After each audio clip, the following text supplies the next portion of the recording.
You will hear a number of different recordings, and you will have to answer questions on what you hear. There will be time for you to read the instructions and questions, and you will have a chance to check your work. All the recordings will be played once only. The test is in 4 sections. At the end of the test, you will be given 10 minutes to transfer your answers to an answer sheet. Now, turn to Section 1. Section 1. You will hear a conversation between a representative whose name is Dawn and a prospective member of an automobile club. First, you have some time to look at questions 1 to 6.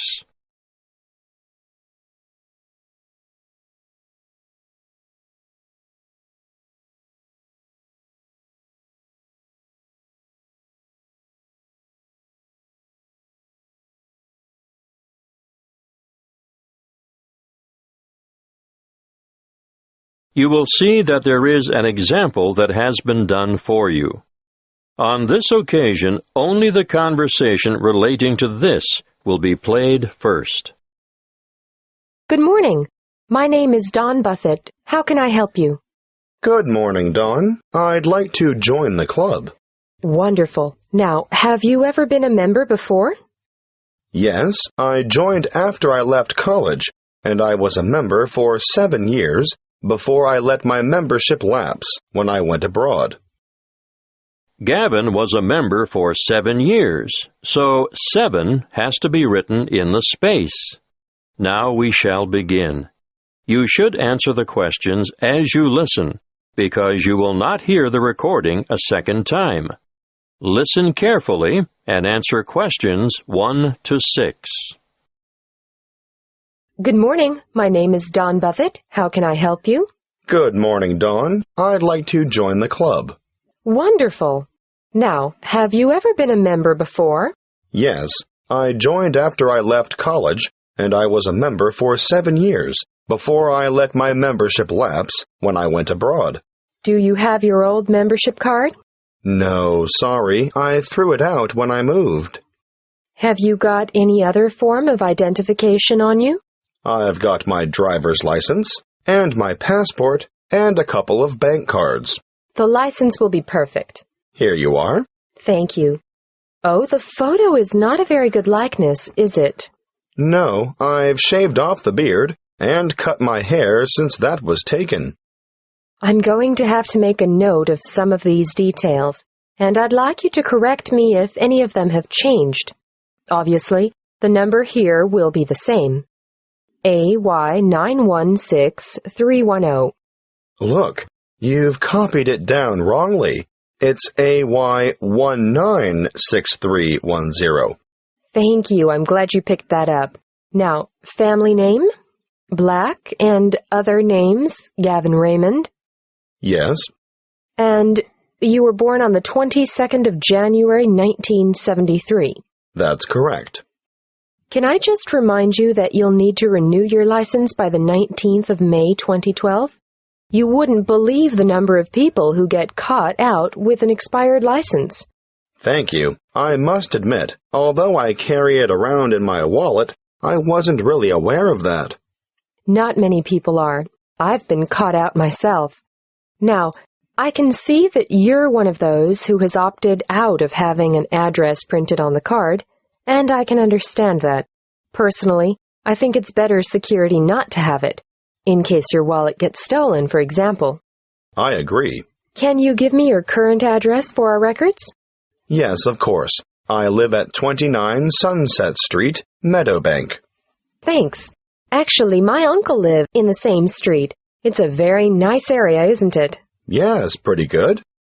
Now, you've got 3 classes of license: motor car, motorbike, and heavy vehicle. Do you want to be covered for all 3?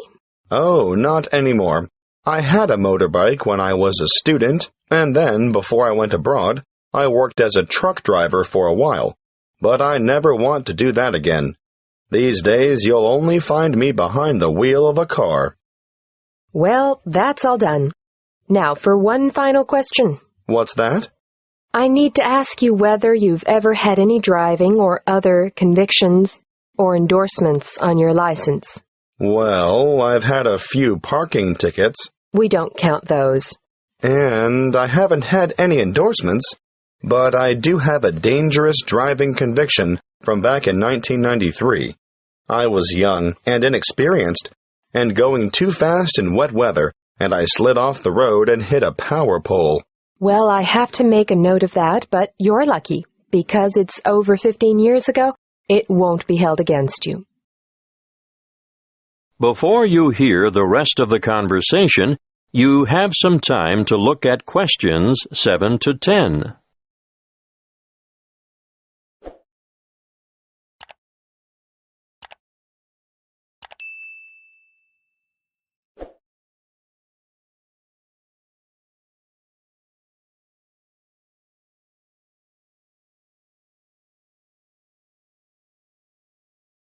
Now listen and answer questions 7 to 10. We've changed quite a lot here at the Royal Car Club since you were last a member. Oh? We now have 4 different levels of membership, starting at blue, then moving through bronze to gold. What does that mean exactly? Well, you get a different level of service and different benefits depending on what you choose. Of course, that is reflected in the annual fee. The more benefits, the higher the fee. I see.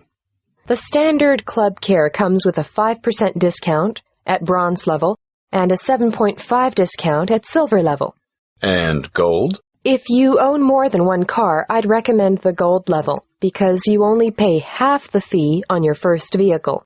I'm not sure I need that. Well, bronze and silver have $10 and $20 off the insurance fee, but with the gold membership, say you had an accident and your car was badly damaged or off the road for any length of time, you'd be eligible for car hire at no extra cost. That's good.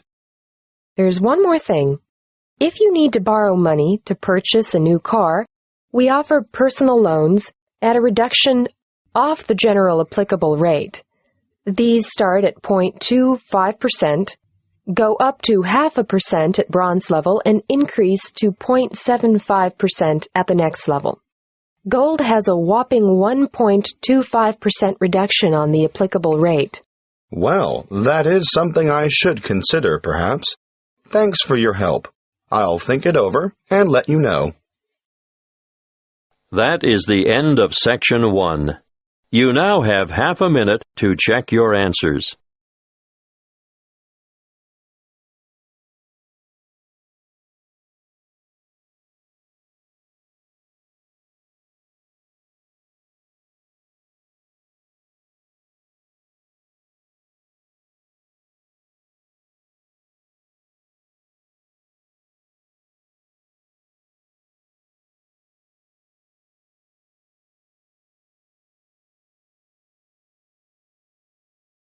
Now turn to Section 2.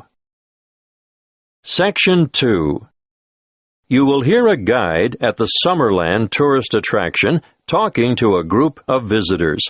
First, you have some time to look at questions 11 to 16.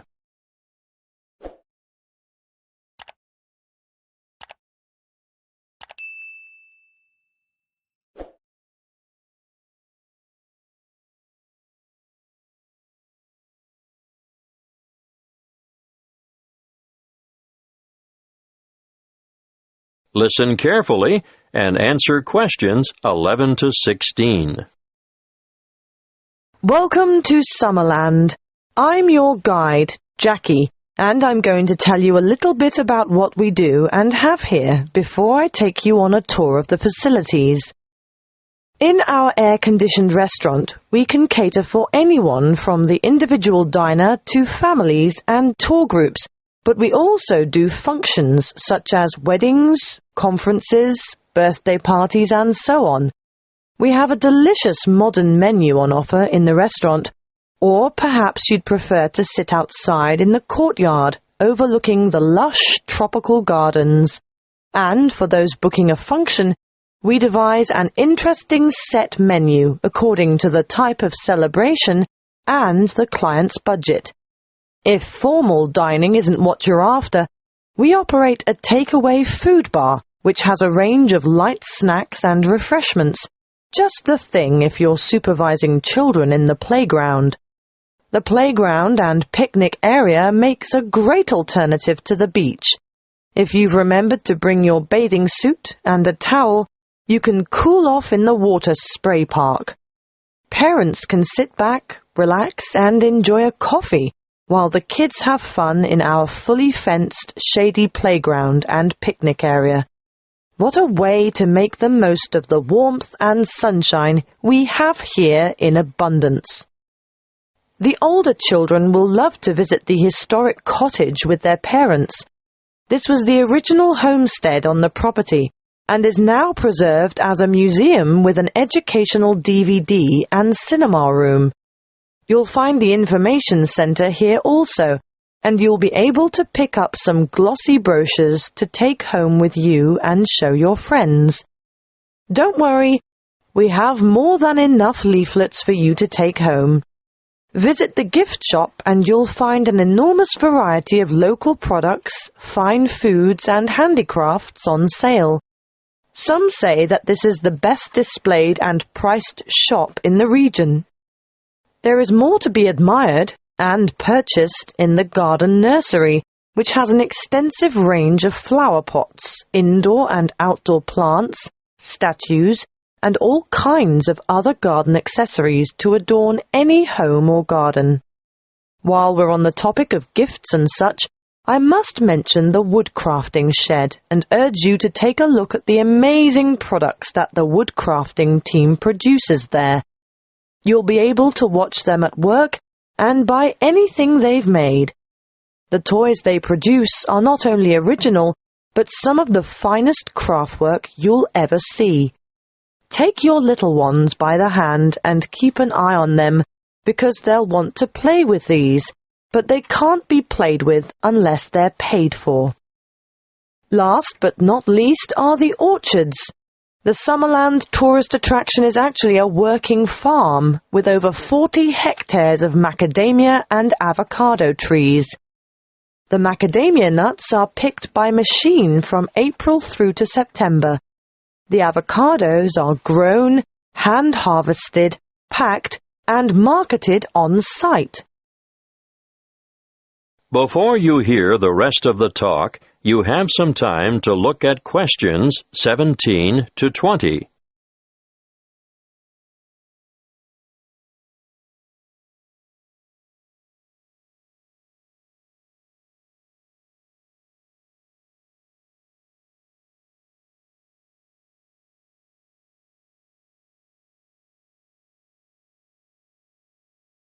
Now listen and answer questions 17 to 20. Now, are you all set for the tour? We'll leave the car park and walk in an easterly direction towards the administration building with the parking spaces outside. We won't go into the admin building because there's nothing much to see there.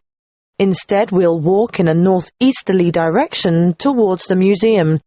But before we get to it, we're going to turn right, walk past it, and go into that enormous building to watch how the avocados are graded and packed. Well, what did you think of that? Those packers have to work very fast, as you can see. Now, as we come out of this building, we'll go to our left and around the back towards the cool room. Of course, this is where all the fruit is stored after packing. There are a lot of boxes of fruit in there. Nothing very interesting to look at, but we will stop at the other building to see how they make the cardboard cartons. See how everything is mechanized, so there is very little labor involved? I'm intrigued by how those machines operate, just like clockwork. It does get very hot in there, though, doesn't it? Which makes the thought of a peek inside the cool room quite attractive. But no, we'll skip that and make towards the building in the far northeastern corner of the facility, where they take the husks off the macadamia nuts. It's quite noisy, but absolutely fascinating. Now we'll take a shortcut heading west through the orchard to the woodcrafter's workroom and shop, and I'll give you a few minutes to browse. Take note of where this is because I'm sure you'll want to come back here later this afternoon in your free time. Is everyone still with us? Right, let's go south now and take a leisurely walk through the picnic and playground area with the water feature. But we want to end up over at the garden shop at the northern end of the car park.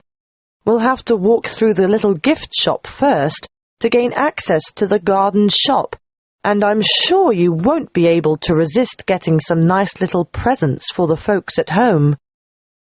Are you ready for lunch now? I know it's been a whirlwind tour, but the restaurant has us booked in for 12:30, and after that, you're free to take your time wandering around until the bus leaves at 3 p.m. That is the end of Section 2. You now have half a minute to check your answers.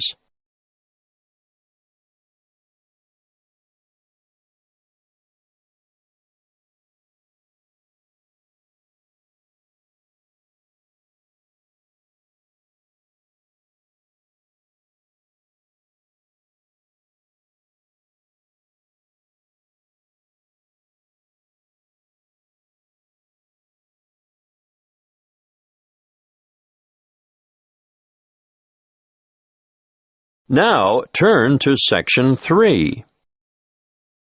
Section 3. You will hear a conversation between a lecturer and two horticulture students who are preparing a display for a science fair. First, you have some time to look at questions 21 to 25.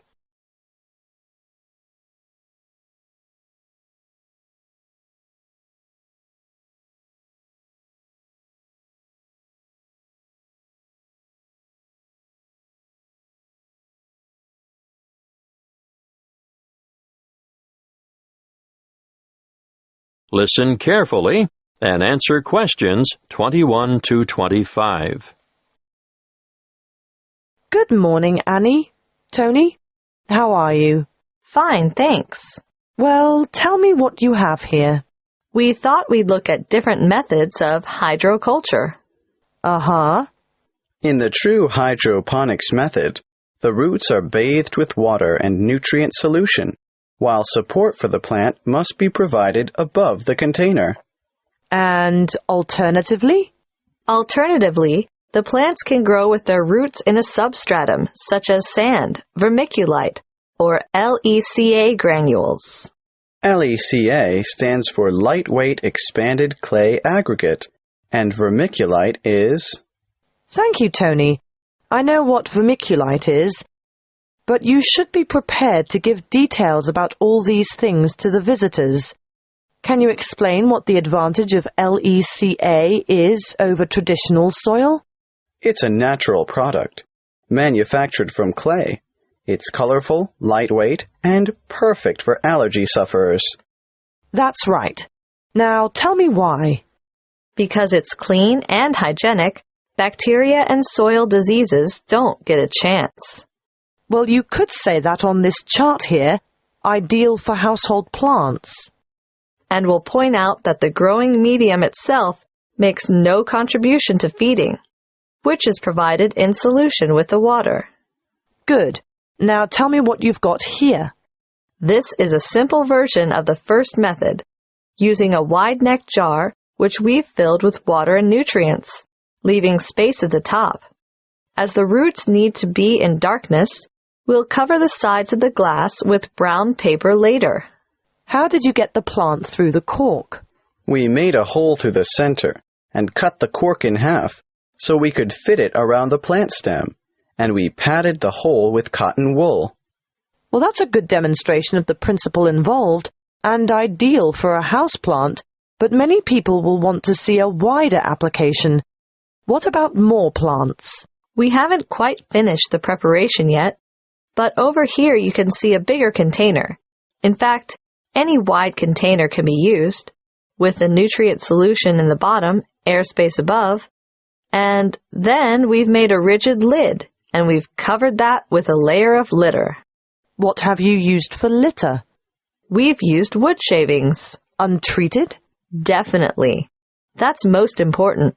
You can use a variety of materials for litter, but obviously nothing toxic, and treated timber contains some nasty chemicals. So, if you're using sawdust or wood shavings, they have to be from natural timber. A good point. Yes, we'll make a note of that when we list possible ingredients for litter. Be sure to explain the purpose of the rigid lid. It's wire mesh, isn't it? And why the litter layer is important too. Well, the mesh is just a platform to keep the litter out of the water, and the primary function of the litter is to exclude light from the root space. Before you hear the rest of the conversation, you have some time to look at questions 26 to 30.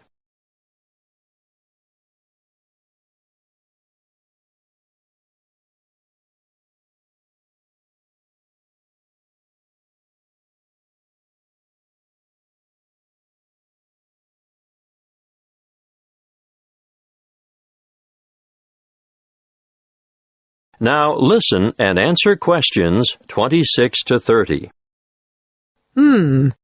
What you have so far is ideal for the home or office, but what about commercial applications? Well, we're going to demonstrate the nutrient film technique, which is popular with some commercial growers, particularly for the cultivation of crops such as runner beans and tomatoes. Producers would really like to see some innovation in the cultivation of potatoes and yams too, but obviously, this technique is only suitable for those crops which grow above ground. What about peas? Well, we found peas were awfully tricky to grow using this method, although we're still unsure as to the reason. Where's the exhibit? I don't see it anywhere. Well, that's because we haven't finished it yet, because we're going to have to procure some mature plants first. We didn't think far enough ahead to have started them off earlier, and when we do get them, we'll have to handle them carefully. Yes, because when our model is finished, you'll see how the plants are held in position by a plastic tube which almost encloses them completely and is quite loosely fastened around the stems. Yes. And the feeding or watering system? Well, it's a bit different. On a large scale like this, you need to have the food solution trickle down through the tubes. Yes, but the solution must also be rich in oxygen. And what? It just bathes the roots? That's one way of doing it. What's the other way? You can have the solution moistening a substratum of rock wool at the bottom of the container. Rock wool? It's the same as mineral wool. You know, a lightweight fibrous material, the kind of thing used for insulation. Or you can use a layer of paper fiber. Oh, yes. Something that has the capacity to absorb the solution, right? Well, you do need to experiment a little. For example, we tried coconut fiber, but it just didn't have the properties we were looking for. I see. In our display, you'll only see the basics, the kind of thing that can be done at home in the backyard. But commercial enterprises do need a lot more equipment, and the media used in substrata are constantly changing as new developments are made. The cost of upgrading is ongoing. And there's always the potential of outright failure when changing systems from one you know and understand to an innovative one. Of course, there's no room for guesswork in business. You have to try to get everything right first time. That is the end of Section 3. You now have half a minute to check your answers.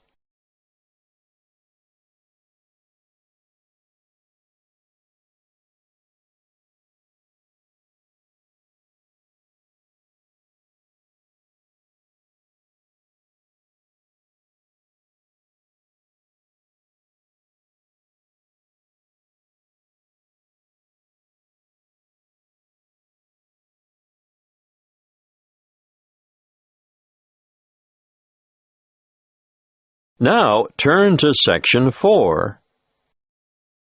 Section 4. You will hear a talk given by a guest lecturer in the continuing education department.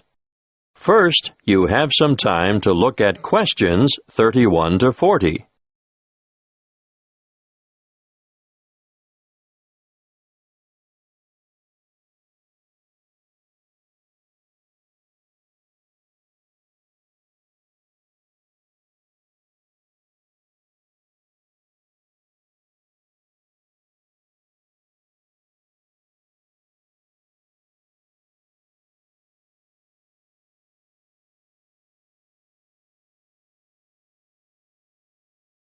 Listen carefully and answer questions 31 to 40.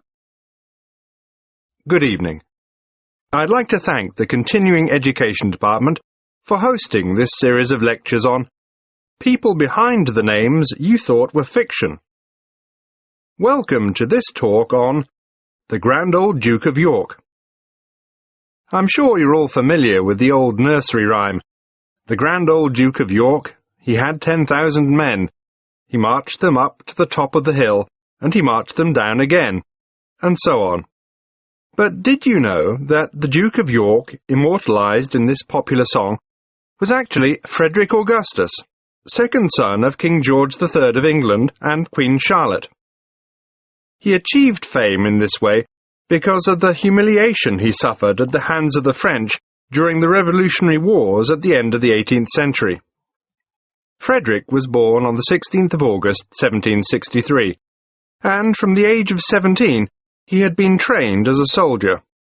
When war broke out between England and France in 1793, his father, the king, insisted that he should command the British contingent that was being dispatched to Flanders to cooperate with the Austrians and the Dutch.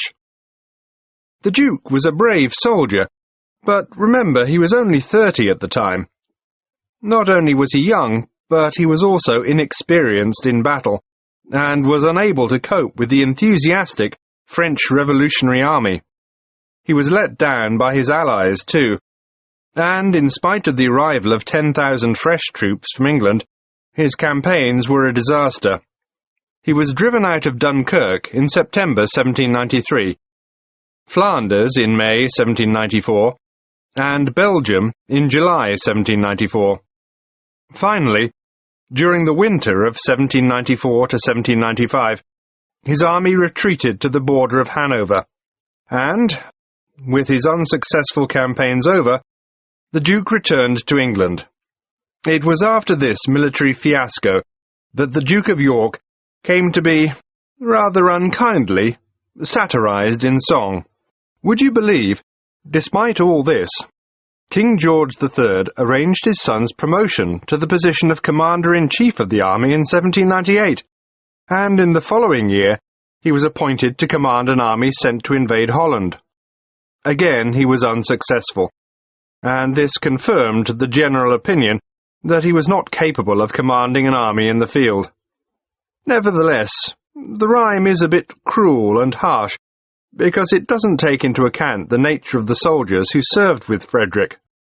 All the blame for lack of success should not have been attached to the Duke alone, because the army he had under his command was made up from what is commonly described as the scum of the earth. This is a somewhat offensive term, used to refer to a group of people regarded as despicable and worthless. Who were they, these ordinary soldiers? Well, they were mostly vicious, brutal ex-convicts, or raw recruits, and elderly men. The officers who commanded them were all untrained as military men. In fact, they were anybody who could afford to buy a commission.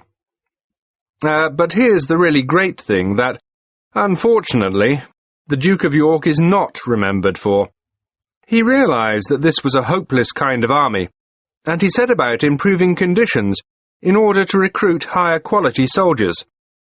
He introduced padres. Are you familiar with the term? No? Well, let me explain. You see, members of the British Armed Forces are generally Christians of one denomination or another, and a padre is a Christian cleric or chaplain who ministers to the soldiers and attends to their spiritual needs, without belonging to any particular grouping within the Christian faith. Now, where was I? Yes, Frederick introduced padres, doctors, and veterinary surgeons to the battlefield. Why vets? To attend to the horses, of course. Remember, we're talking about late 18th century battlefields. He was also the founder of the Royal Military College for the Training of Officers at Sandhurst. Yes, the very same one where the princes and other members of the royal family received their military training today. Frederick also founded the Duke of York's School in London for sons of soldiers killed in battle. His name is perhaps better commemorated by this school in Chelsea than by the column that stands at the top of Waterloo Steps in St James's Park. In 1807, the Duke was involved in a scandal with a woman and, as a result, resigned as Commander-in-Chief. But he was reinstated in 1811 by his elder brother, the Prince Regent, who later became George IV of England. He continued in this post until his death in 1827. That is the end of Section 4. You now have half a minute to check your answers.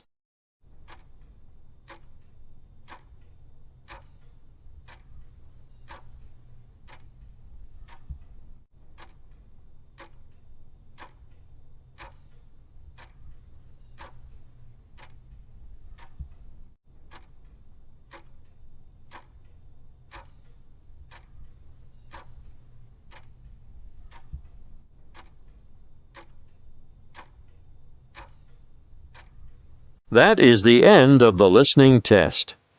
You now have 10 minutes to transfer your answers to the listening answer sheet.